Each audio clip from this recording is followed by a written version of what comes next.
यह प्रयास जो है, जिस समय यह इसका पिछले वर्ष में स्थापना दिवस समारोह था, कहा उसी समय से आज की भूमिका जो है रख दी गई थी कि वार्षिकोत्सव जो है प्रतिवर्ष हम मनाया करेंगे और इसी तरह से जो है वार्षिकोत्सव की रूपरेखा रहेगी। ऐसे सरलता, सहजता और ईश्वर के प्रति समर्पित आस्थावान व्यक्तित्व श्री आनंद मिश्रा जी बैठे हुए शिष्ट विशिष्ट अति विशिष्ट सुधीर श्रोता सज्जन, सीता सावित्री गार्गी आदि के चरित्र को अनुप्राणित कर रही अर्चनीय, वंदनीय, श्लाघनीय देवियों, परिवार के अलंकार, समाज के श्रृंगार, देश के होनहार भावी कर्णधार प्यारे प्यारे बच्चों, आइए मंच की मंजिल परंपरा का निर्वहन करते हैं, मन वाणी को पवित्र करते हैं। थोड़ा सा भगवान नाम संकीर्तन ना बहुत जरूरी है। क्यों? इसलिए जरूरी है, सिंघनी का दूध जो बहुत ताकतवर होता है, उसके लिए केवल दो ही जगह है जहां वह गुणकारी हुआ करता है। वह दो जगह सिंघनी का दूध या तो शेर का बच्चा पी करके अपने उदर में कर ले, या तो शेर का बच्चा पी करके उसको अपने उदर में कर ले, या तो वहां फायदा करता है, या पांच सोने का। तीसरी जगह अगर सिंघनी का दूध रखा जाएगा तुरंत वो गुणहीन हो जाएगा। दो ही जगह केवल सोने का पात्र हो या बच्चा पी करके अपने पेट में। तो यह तत्व जो है, जो भगवत तत्व है, भगवत तत्व विशिष्ट तत्व है। पात्र भी जो है उसका उतना ही स्वच्छ होना चाहिए ना। कहा जाता है आसन, वासन, रासन, भाषण, यह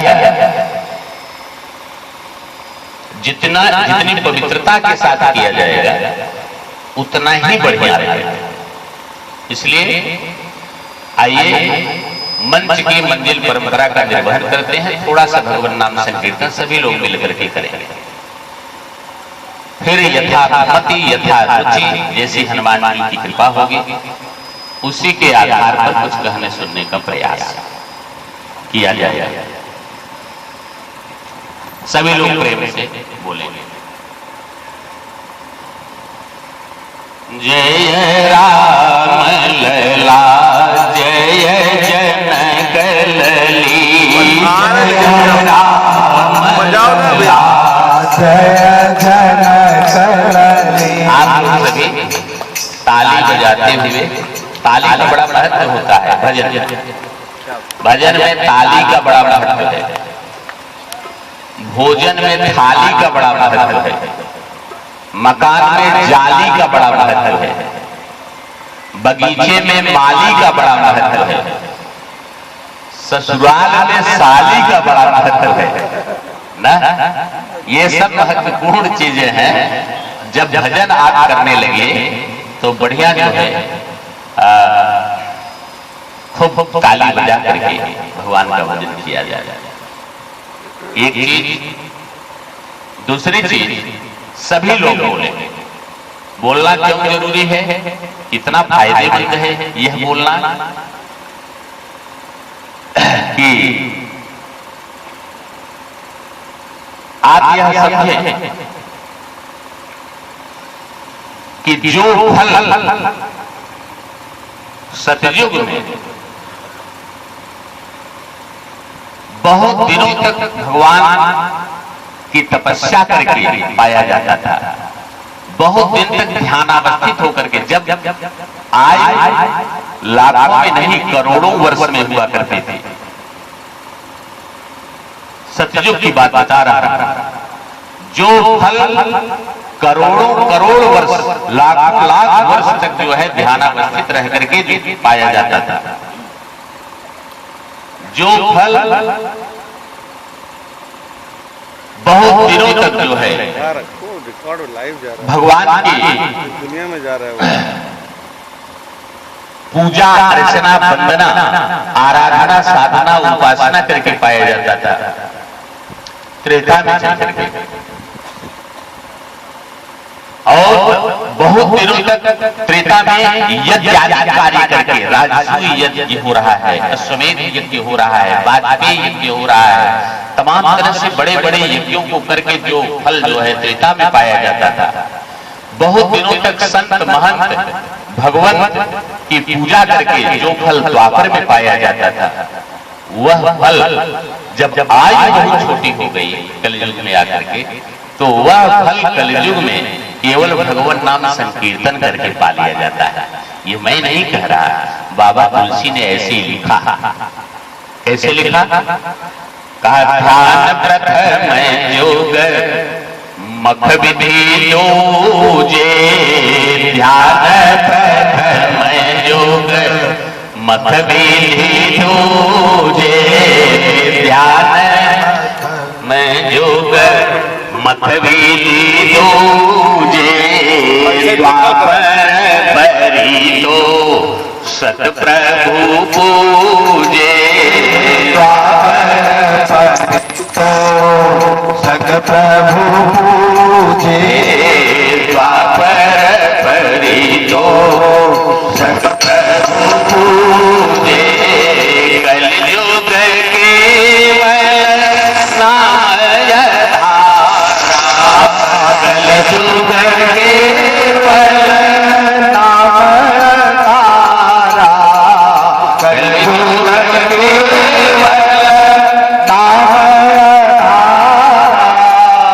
मेरी नर उतरई पारा, मेरी नर उतरई पारा,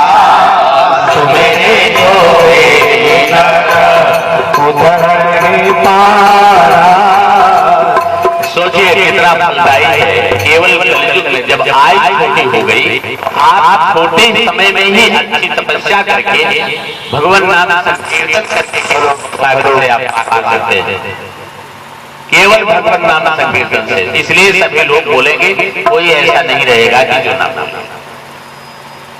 जय राम लला जय जनक लली, जय राम लला जय जनक लली, राम लला जय जनक लली, जय राम लला जय जनक लली, जय राम लला जय जनक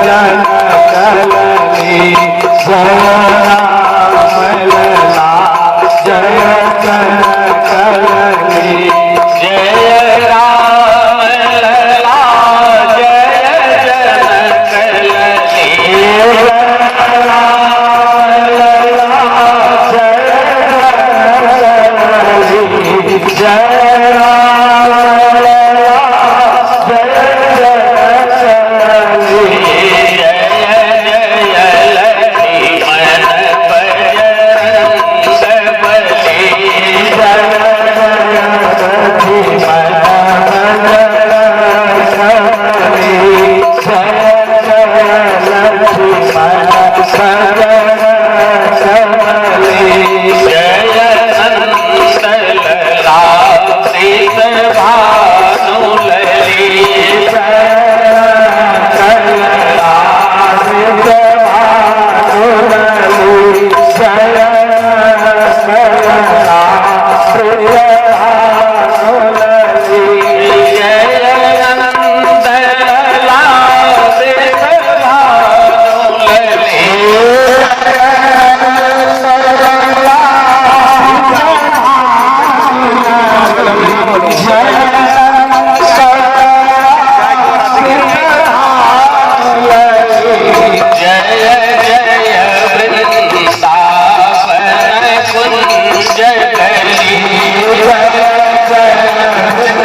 प्रथम दिन श्रोताओं की संख्या बहुत अच्छी है। आप भाई वो खराब है, अच्छे श्रोता हैं, इससे समझ में बात आ गई। जल्दी प्रथम दिन इतने श्रोता बहुत जगहों पर नहीं होते और श्रोता किसी भी तरह से कथा के पंडाल में पहुंच जाए, चाहे वो जिस भाव से पहुंचे। कथा सुनने के लिए अगर आप जा रहे हैं, घर से निकल रहे हैं, तो कोशिश करिए कि देवी जी भी साथ में निकले। ये मैं नहीं कह रहा हूं, आपका शास्त्र कहता है ना, बिना पत्नी कथम धर्मम आश्रमाणाम प्रवर्तते। आप गृहस्थ जीवन में हैं और गृहस्थ जीवन में बिना पत्नी के धर्म पूरा नहीं होता।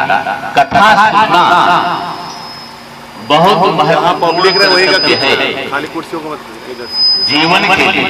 चालू रिकॉर्डिंग इतना महत्वपूर्ण है कि कथा भगवान की जिस भाव से सुनी जाती है, जिस भाव आपकी वह कामना जो है उस भाव से पूरी होती है।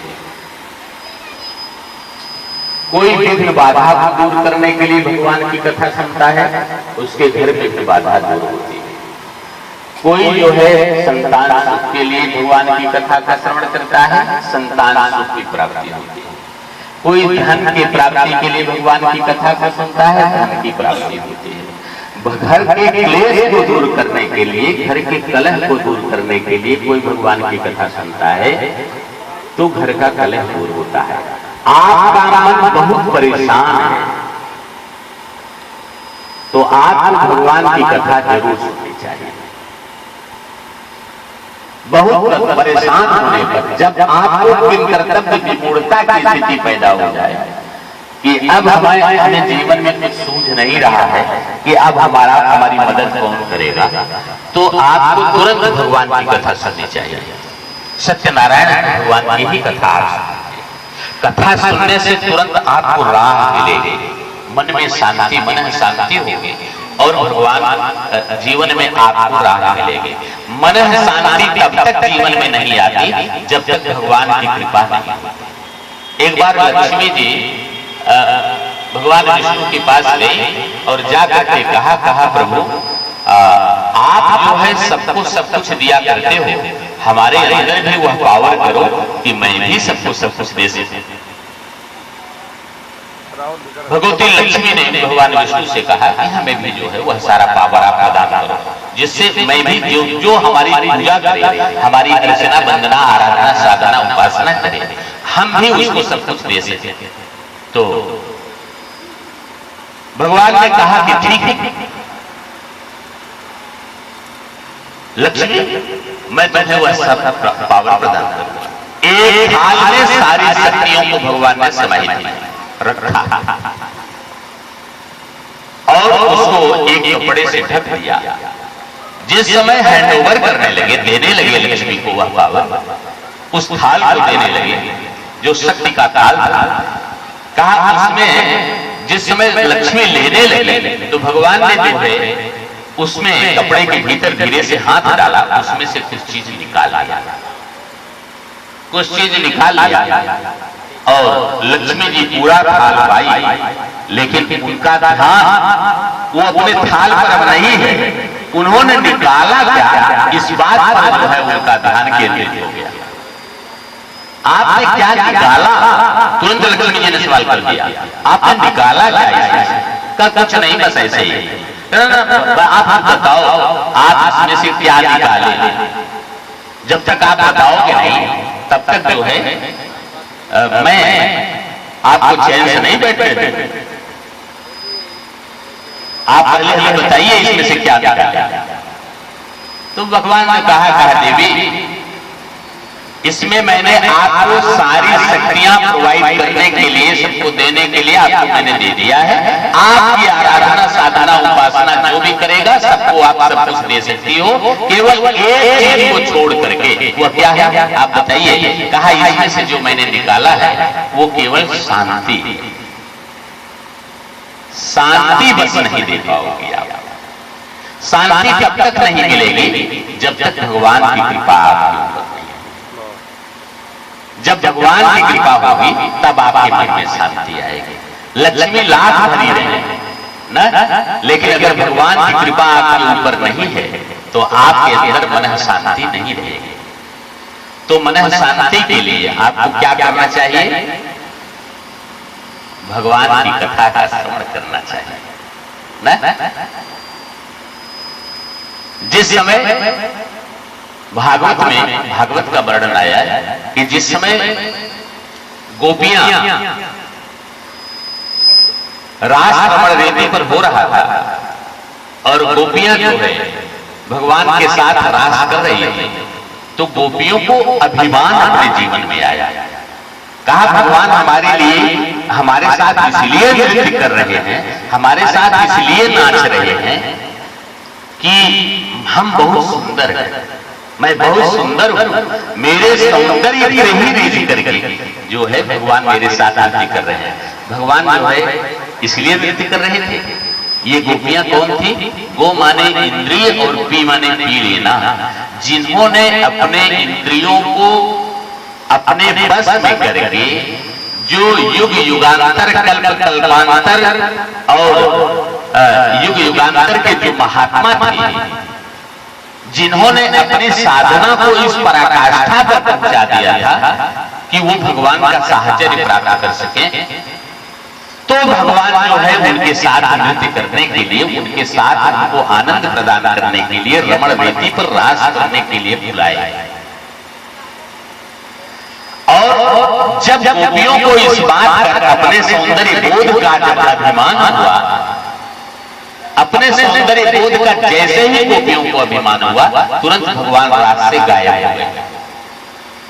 अभिमान ही भगवान का जो है आहार है। अगर आपने अपने जीवन में अभिमान किया तो आप समझिए भगवान की कृपा आपके ऊपर होने वाली नहीं है। भगवान को पाता कौन है? निर्मल मन जन सो मोहि पावा, निर्मल मन जन सो मोहि पावा, निर्मल मन जन सो मोहि पावा। अरे मोहि कपट छल क्षेत्र भावा, मोहि कपट छल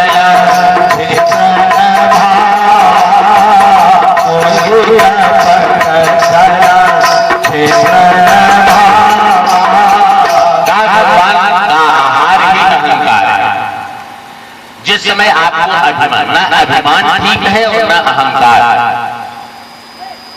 अभिमान, स्वाभिमान, अहंकार, ये तीनों अलग अलग चीजें हैं और तीनों ही जो है ठीक नहीं।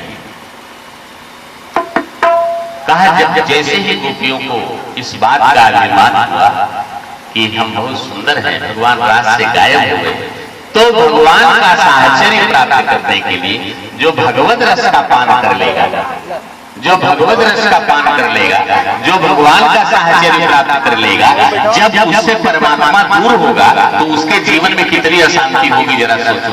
आप सामान्य रूप से इस बात को सोच सकते हो।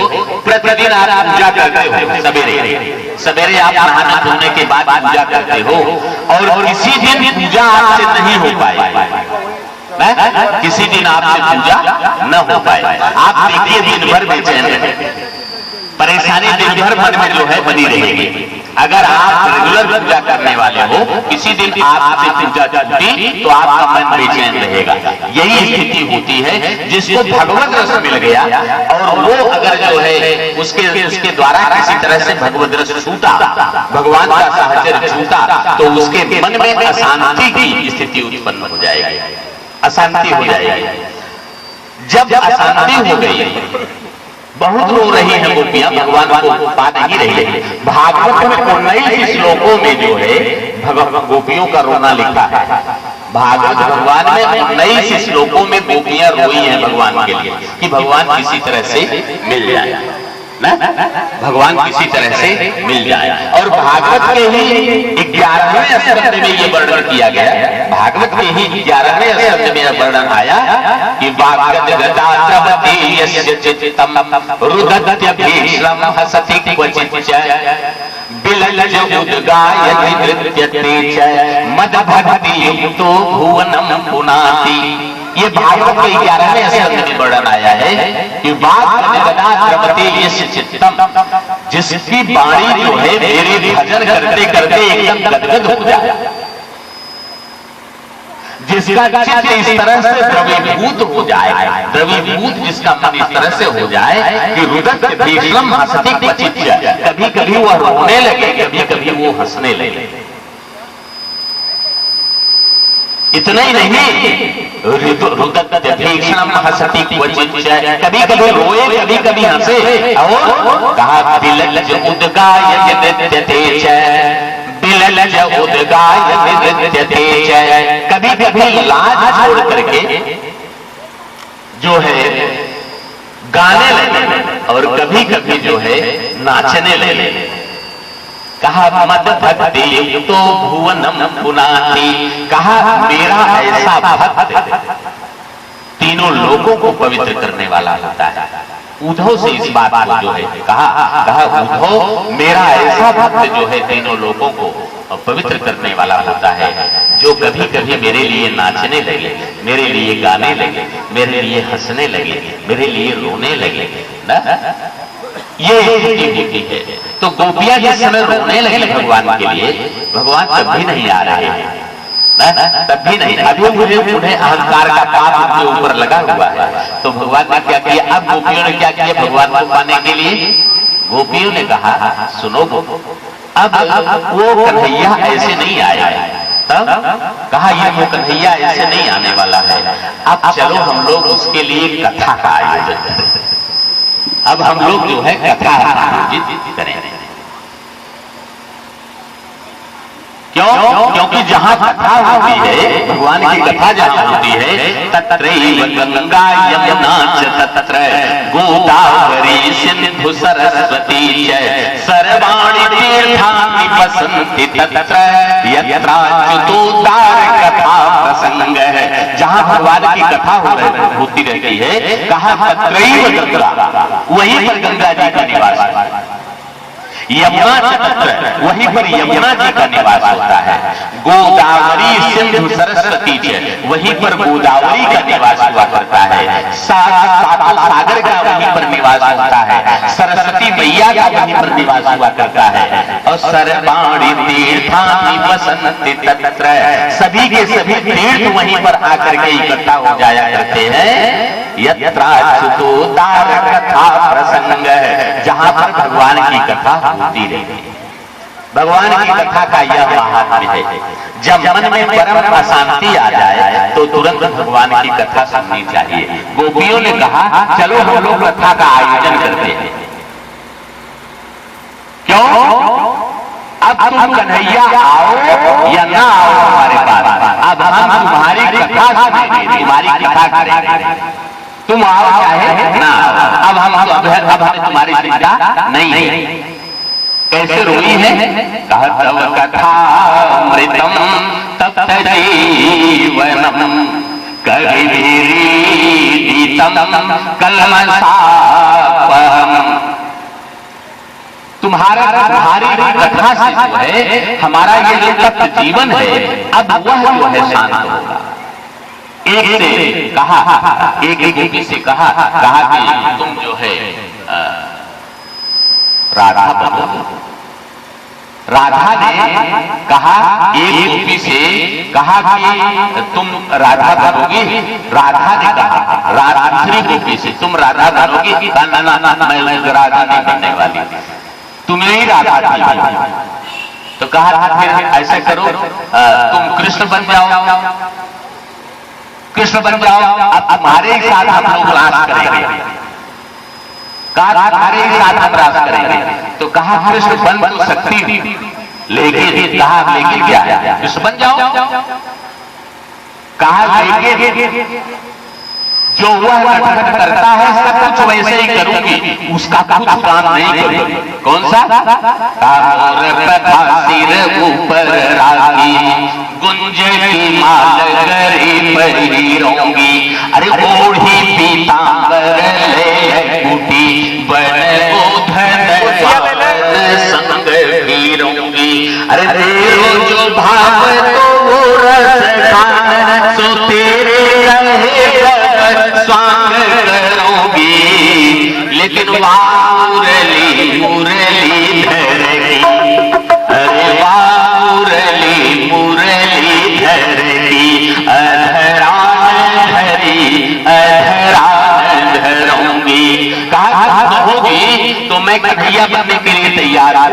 तो घूम के सब कन्हैया जो करता है कन्हैया ना का घूमी क्या क्या मोर पंखा सिर ऊपर राखी, मोर का पंखा भी अपने सिर पर लगा लेंगे, बनमाला भी अपने गले में धारण कर लेंगे। कहा